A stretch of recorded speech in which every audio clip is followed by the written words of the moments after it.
Hello everybody and welcome back to the Nights into Dreams playthrough. It's time to begin Elliot's story!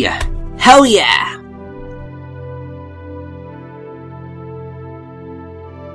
So, if you want the basic plot of Elliot's story, basically Elliot is a basketball player who enjoys a game with his friends one day, but things aren't going to go quite to plan.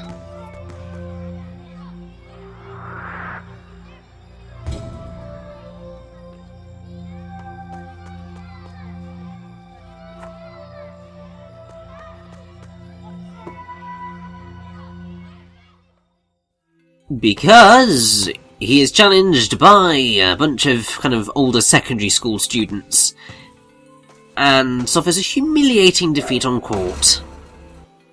And this is going to lead to his nightmare, and that he too is going to escape into Nightopia.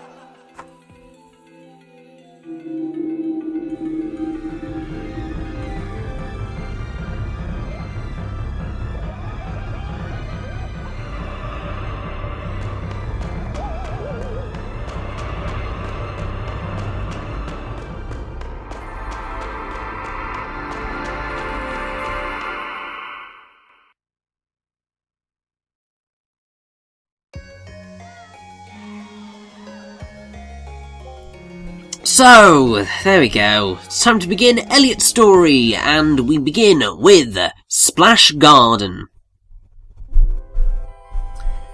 Which should be rather fun, I think.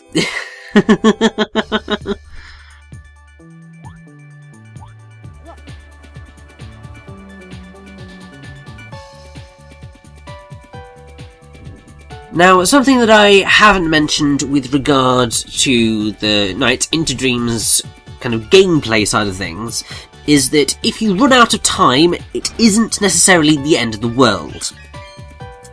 It's going to be the end of the world for your ranking, but it's not the end of the world gameplay-wise. Because all that happens is that you will return to being the child that you were playing as. So if you're playing as Claris, you'll go back to being Claris. If you're Elliot, you'll go back to being Elliot. And essentially, what will happen is that you'll then be chased after by something called an alarm egg. If you get if that alarm egg gets you, then it's night over.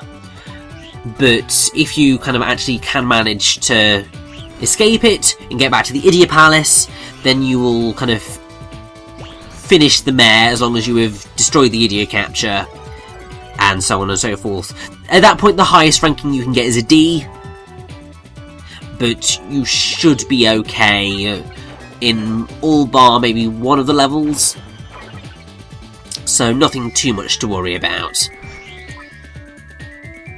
Now, the really cool thing about Splash Garden is that it introduces the concept of Knights' transformations.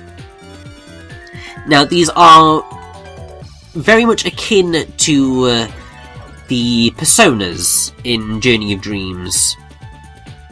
Although it'd be more accurate to say that the personas in Journey of Dreams are very much akin to these transformations.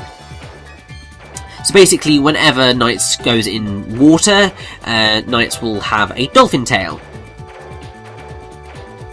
And it's rather adorable, and I mean it makes sense because it gives Knights a way to swim through effectively and sort of glide through the water. You will be seeing some other transformations, one of which is actually more akin to the level-specific gimmick transformations that you get in Journey of Dreams. But we'll get to that when we get to that.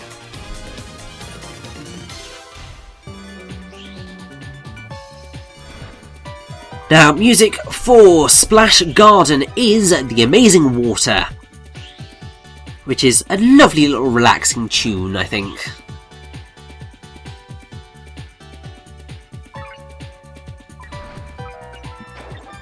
And I have to say, while I criticise the gameplay of Into Dreams quite a lot, I think it's mostly just because I don't know what I'm doing.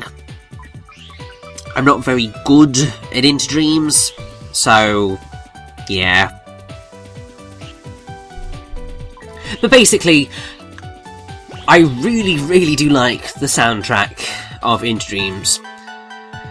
I've perhaps got a much stronger nostalgic connection to the soundtrack of Journey of Dreams, but Into Dreams is certainly no slouch in that regard.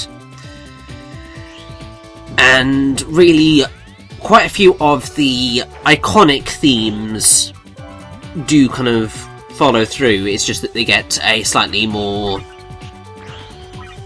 fancy orchestration come Journey of Dreams. I mean, like, pieces of music like Dreams, a theme that you're going to hear in the next part, which is a theme of a tragic revenge. I hate that word, tragic.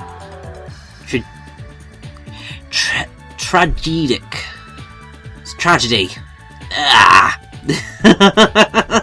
But that one's really lovely. Also, Knights and Riala's excellent. And DeForce Master, etc, etc. Now this right here is Puffy, who is a sort of massive balloon wrestler, opera singer, bunny thing. Music is She Had Long Ears.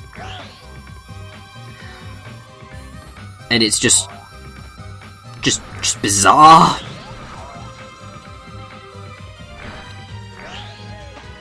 Just completely and utterly bonkers. Perfectly suited for this game, actually.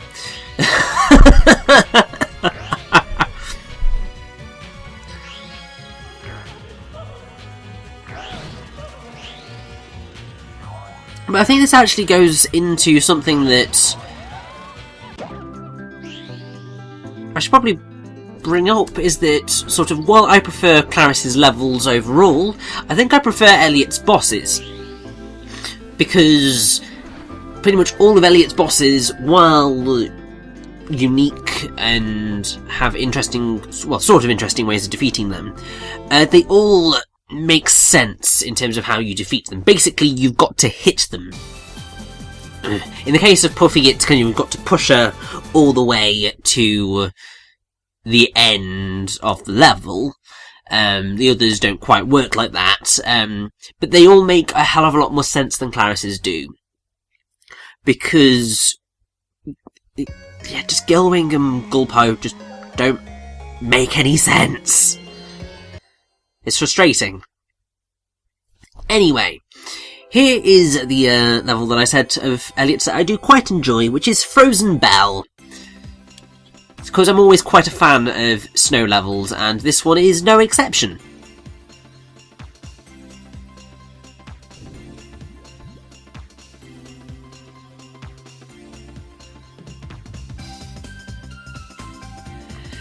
I mean, just look at all that snow and just... oh, it's wonderful.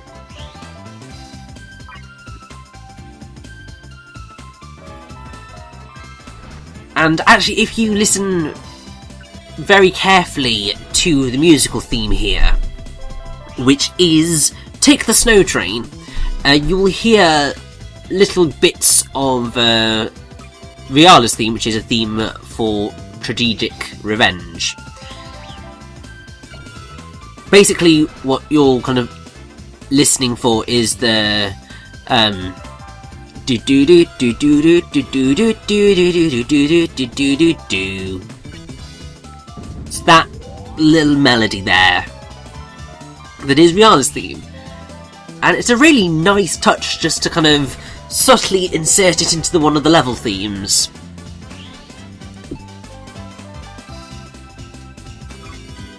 I don't know why they decided to do it for this particular level. If only because the boss we're going to face is called Claws, which certainly is not Riala. But either way,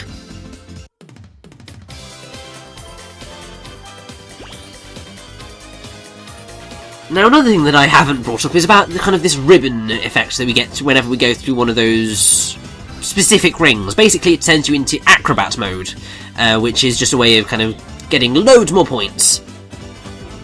It's really cool and quite helpful if you need it, but what you want to be trying to do with kind of the acrobat mode is you want to be trying to enter in, well, get a 10 times multiplier, basically by doing about 10 tricks, I think.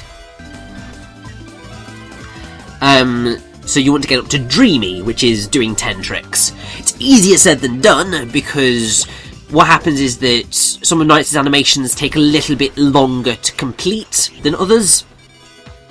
So you've got to do a very specific subset of tricks in a very specific kind of type of location, like ramming into a wall to try and cancel out some of the animations so that you can get more in.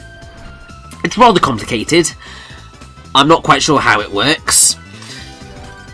But, oh well, it doesn't really matter in the long run because I'm never gonna really try and gun for that achievement. Because obviously there are achievements in the Xbox 360 and PS3 versions of the game. Because why wouldn't there be? They just put those things in whenever they get the chance with a kind of port to HD, or a HD remastering or remake or whatever you want to call them. So if you want to know, oh, here's the transformation that I was talking about that's more akin to the level-specific gimmicks in Journey of Dreams. It's a sled, which is really cool. But Nights into Dreams has 13 achievements in total.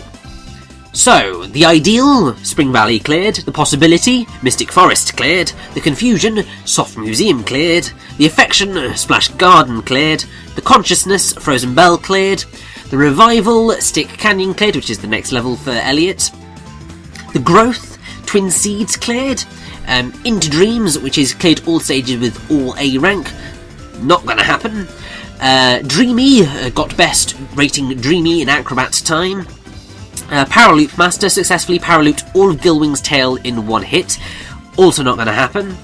Mystic Garage guided the lost car to the garage. It's a little hidden thing in Mystic Forest that you can do. Hello Meppian, which is witness the hatching of Meppian. Basically, to get that you need to, I believe it's paraloop a Nightopian, which is the little kind of fairy chow-like things that you've been seeing around the levels, and a Nightmaren, which are your enemies, in kind of one paraloop, and that will kind of blend them together to become a Meppian. Essentially, you're looking for a very specific, well, that will generally create an egg. If not, you're looking for a very specific egg. You'll recognise it when you see it, and basically all you need to do is kind of ram into it if you want to get it quickly. If not, just play through the level a reasonable amount of times and it'll eventually hatch. And then last but not least is Merry Christmas, which you get for beating Spring Valley Christmas, so beating Christmas nights, basically. So, pretty much all of those achievements, bar Into Dreams, Dreamy, Paraloop Master, are pretty easy to get. But those other three are a massive pain. Anyway, here is Claws. Basically, drill dash into these firework mice, and eventually you'll reach a point where he can't escape to another one. Once that happens, then you are just free to hit him, and that's the boss over and done with. I'd say that went reasonably well. I think I had forgotten for a moment how to actually beat the boss, but he's a pretty simple boss in comparison to, like, Claris's, so I'm happy with that. But there we go, that is half of Elliot's story done. It's time to move on to the finale of the playthrough. Yes, it's that short. See you then.